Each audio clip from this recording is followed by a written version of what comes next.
talk about it. Share communication, making preparation, building a foundation. Let's talk about it. Setting up our future, bringing ourselves closer, falling in love deeper. Let's talk about it. Since we have this moment together, relationships grow better with Marriage Talk.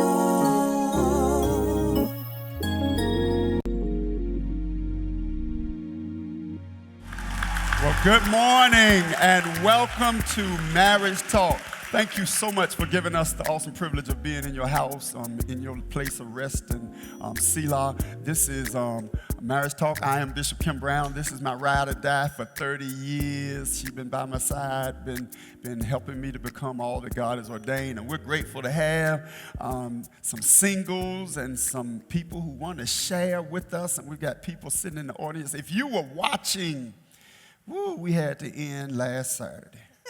Oh, God. Years ago, Mother Laura Eason got her the microphone.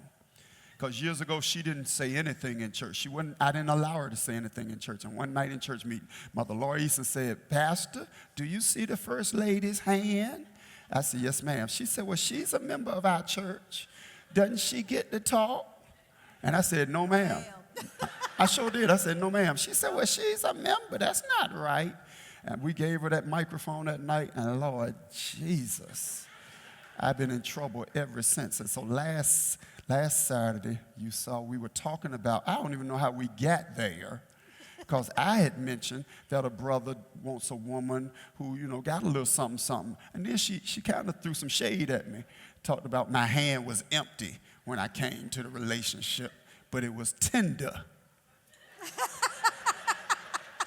If you're going to be broke, at least be nice. But that's a whole nother thing, because I don't even know if I was nice. I was broke and mean. Yeah. Your discernment must have been messed up. Because now that I think about it, why you married me? I know. That's why we need to be doing this moment right here, because somebody else messed around and married me and not had a prayer life that you had. And I don't know. Now, let me stop, because she said the sisters be bringing people that they think with me. I had a good job. Yes, you did. So I was broke by choice.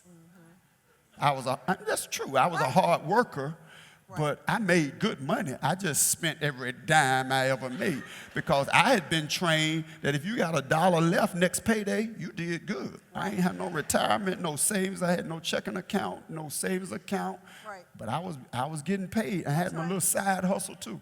But you took us another way last week, because you started talking about how sisters don't have a problem with that. And we had a little difference with Rebecca. You said Rebecca probably was impressed. That's absolutely. She just didn't let him know how, I guess. Right. But or she wasn't impressed because her family had something as well. Right, so for her, that was maybe the expectation. Right.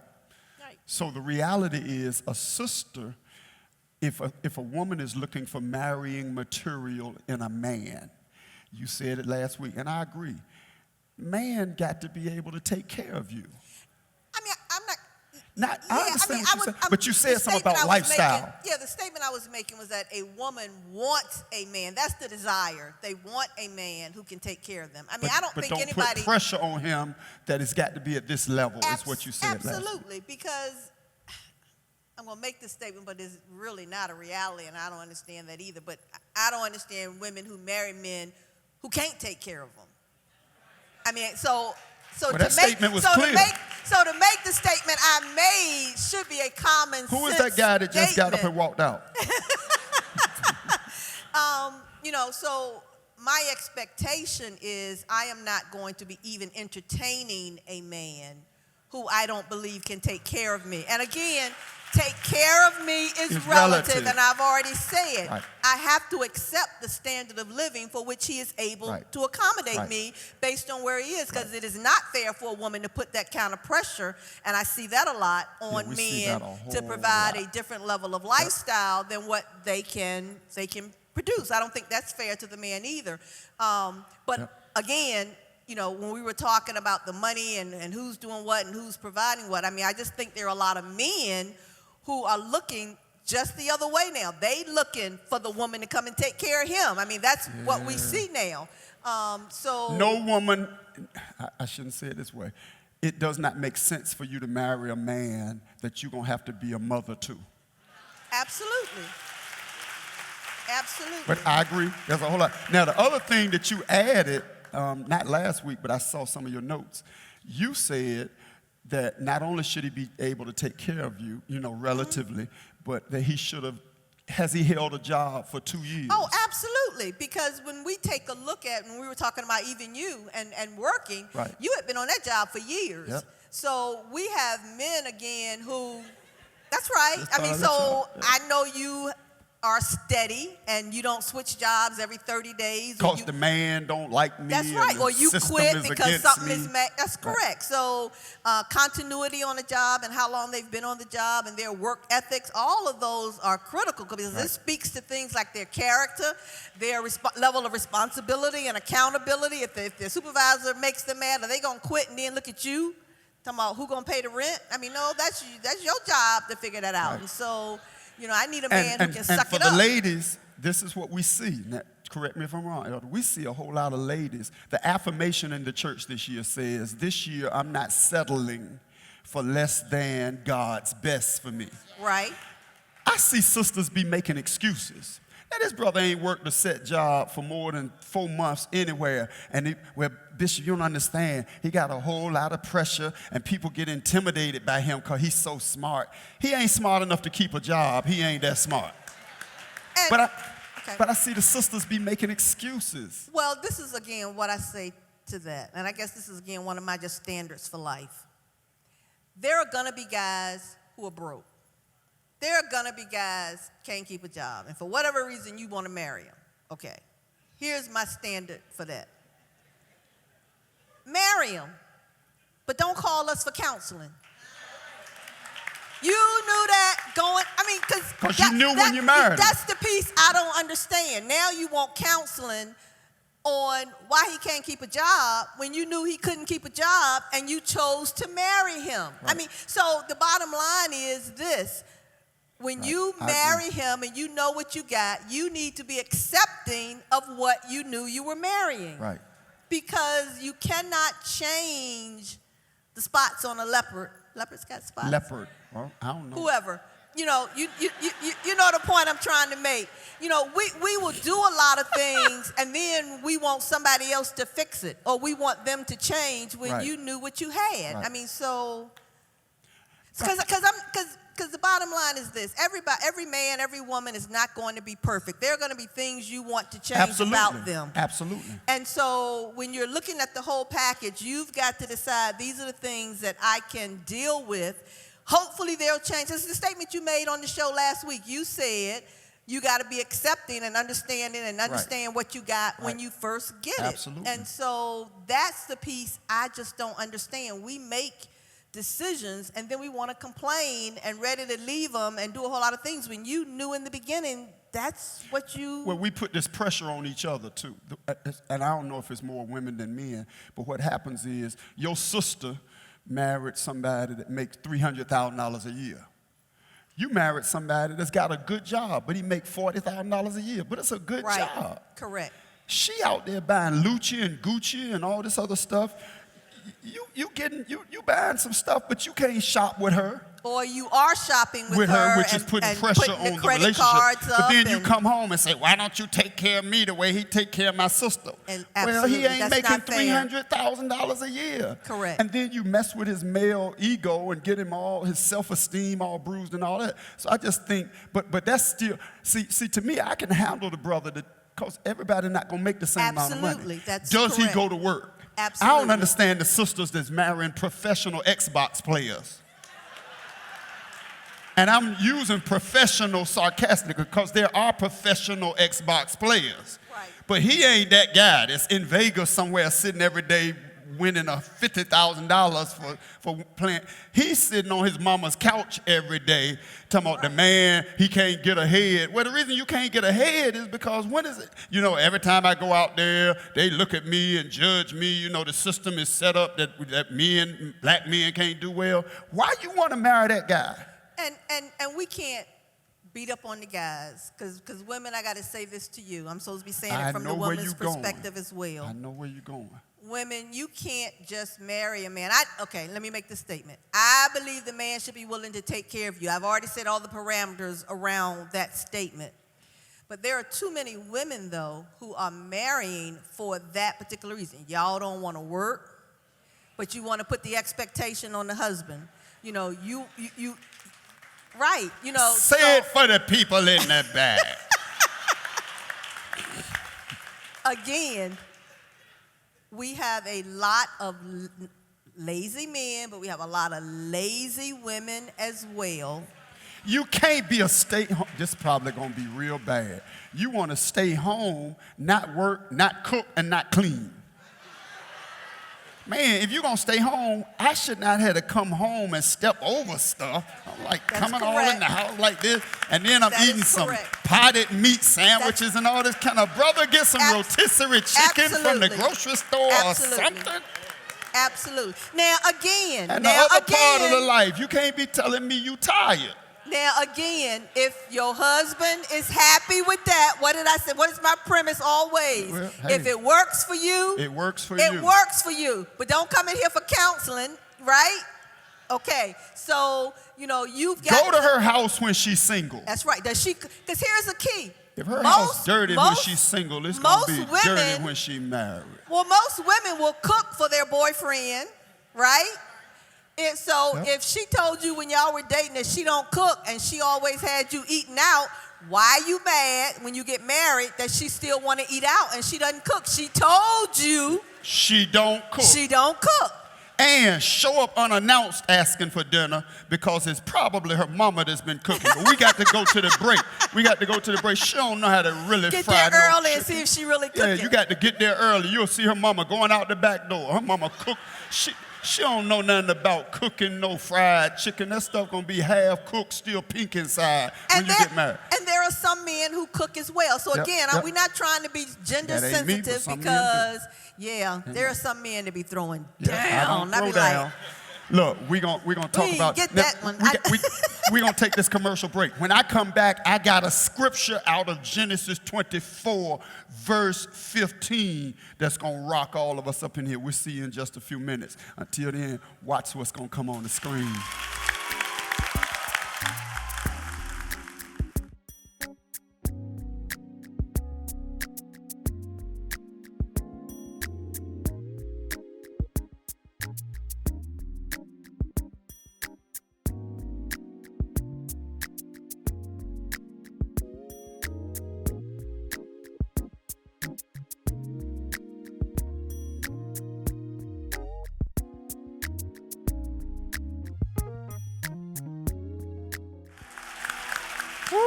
I am having a ball hanging out with y'all. Well, welcome back to Marriage Talk. Welcome back to Marriage Talk. We do have a place for you in all them places. So please avail yourselves of that opportunity.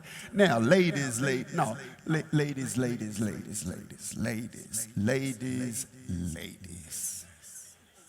Genesis chapter 24.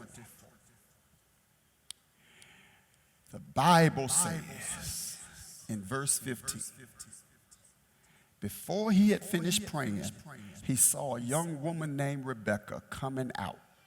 This is the woman that Isaac is going to marry, with her water jug on her shoulder. She was the daughter of Bethuel, who was the son of Abraham's brother Nahor and his wife Milcah.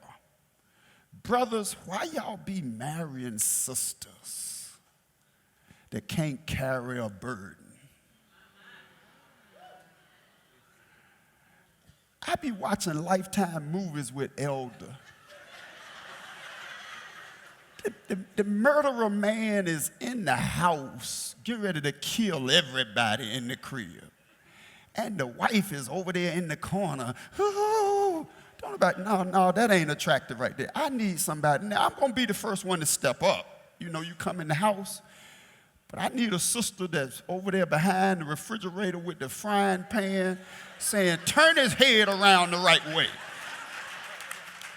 I don't understand, brothers, sisters, there's going to be a time when the load in life is going to get heavy.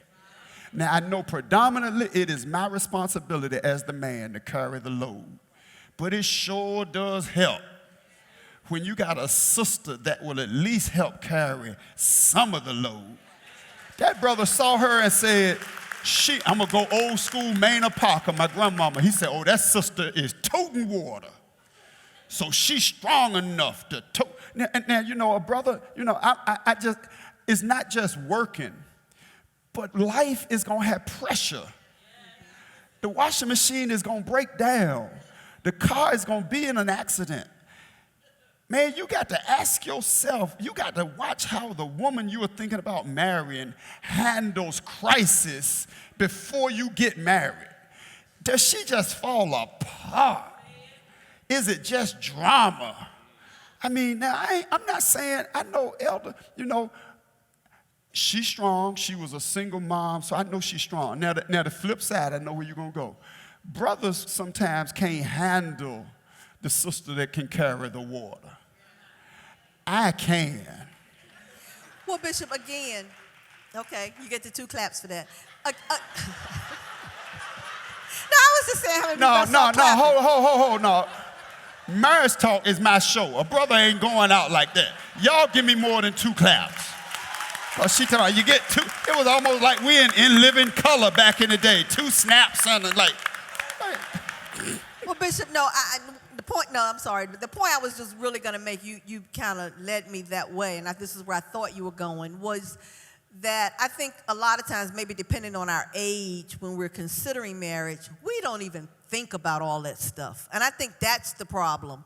You know, we are so busy waiting for someone to sweep us off our feet, or we watch too many Lifetime movies where, you know, we just, and it's just, you know, all that we don't think about all of these other things. Right. Because, you know, I'm going to play devil's advocate, and you know I've said this all the time about the male ego, that it is so fragile that most of the time men, and then I'll jump on the women, but men just want that candy apple on their arm.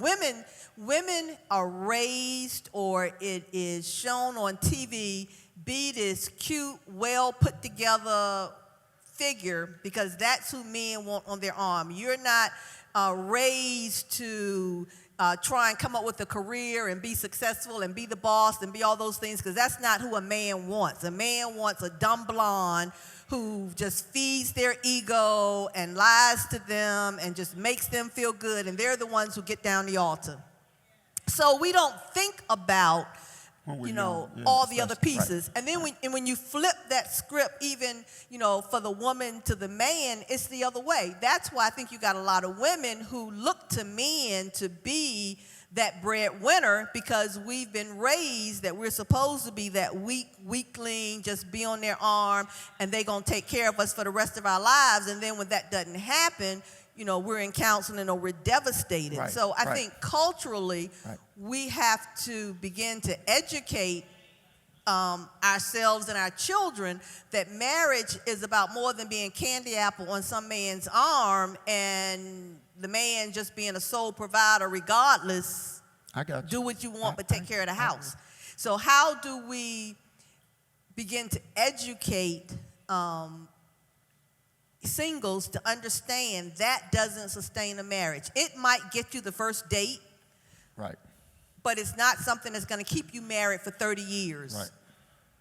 Well, I think I'd love to hear a brother. I'd love to hear one of the guys jump in on this, because for me, I think it's you right. When we first start dating, I know where I'm trying to go in life. But did you?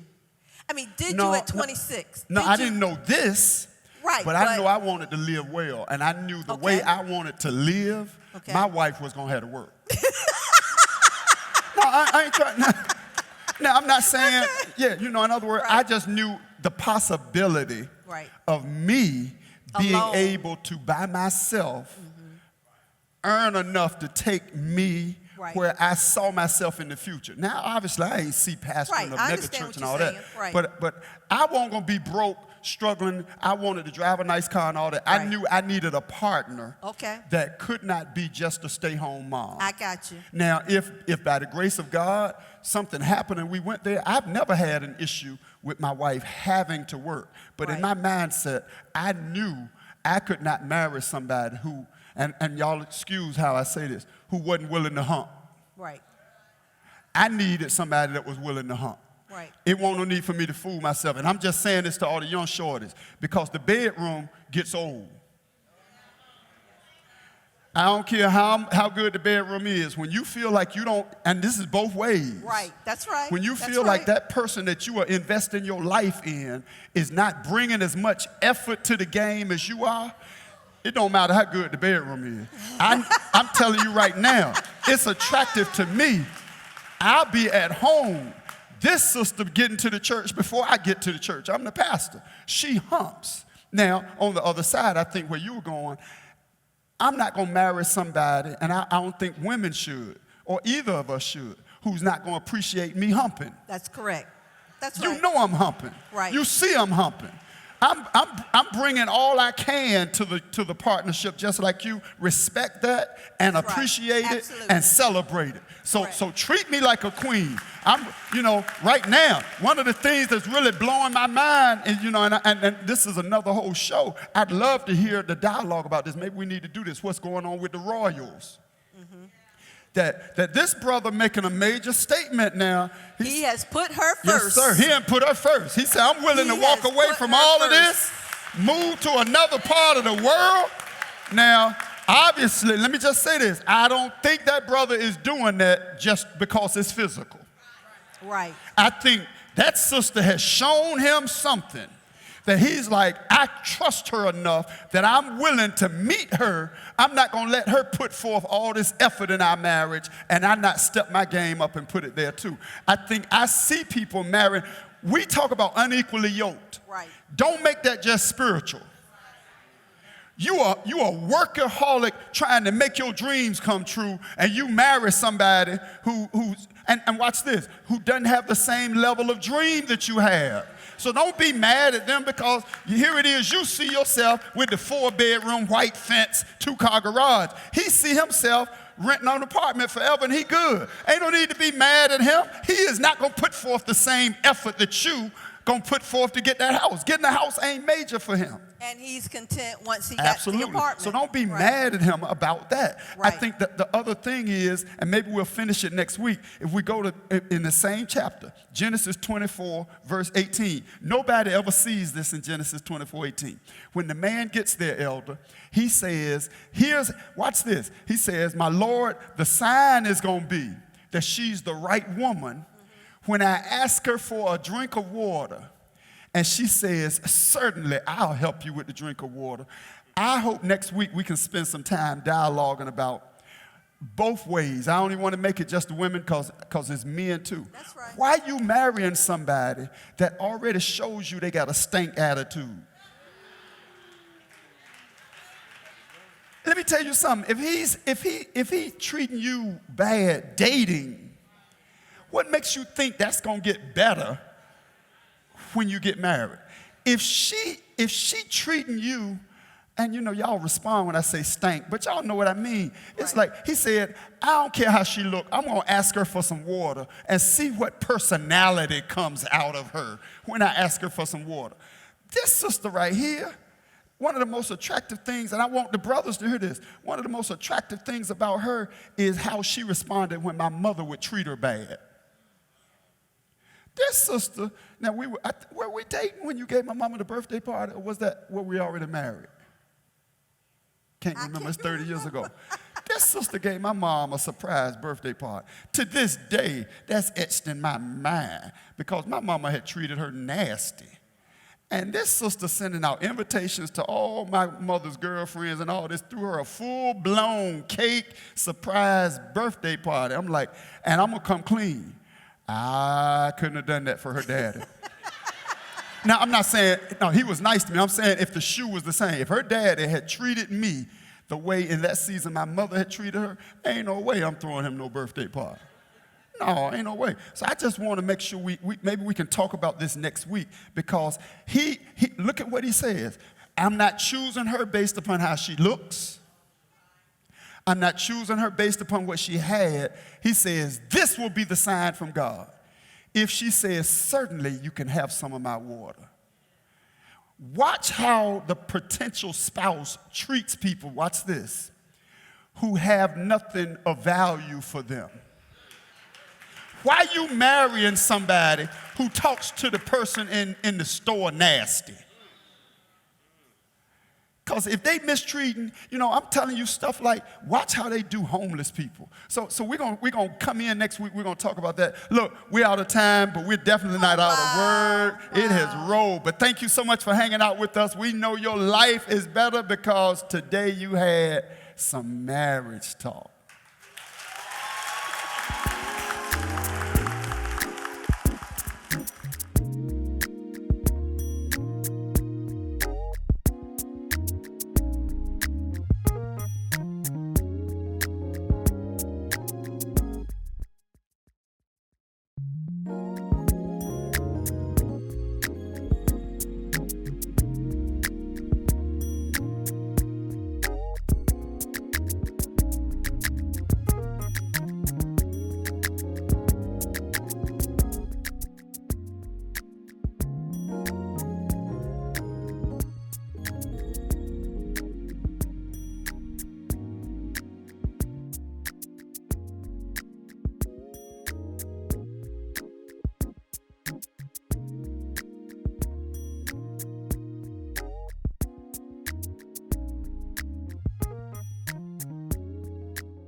We have a place for you in Western Branch. We have a place for you in Virginia Beach. We have a place for you on the peninsula. We have a place for you in Suffolk. We have a place for you in Elizabeth City.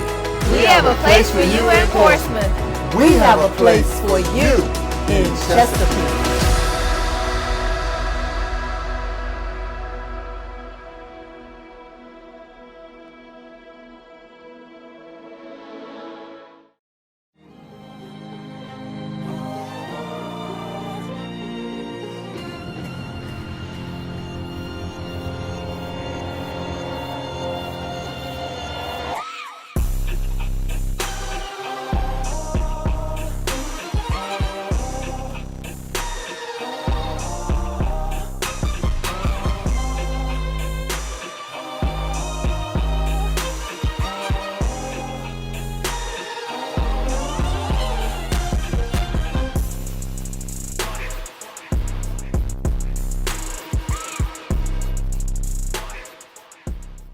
What's up, y'all? This is LJ. And I'm Keisha, and we are here at the Mount Portsmouth Church Redefined. Listen, y'all, we're going to talk Bible and application to real life. We're going to talk purpose. We're going to talk everything. Listen, if you're tired of church and the traditional stuff and all the rules and regulations, this where you need to be, man. We finally got something for people like you and me. This for the culture, y'all. Get here, 900 Portsmouth Boulevard, each and every Sunday, 11 o'clock. See y'all.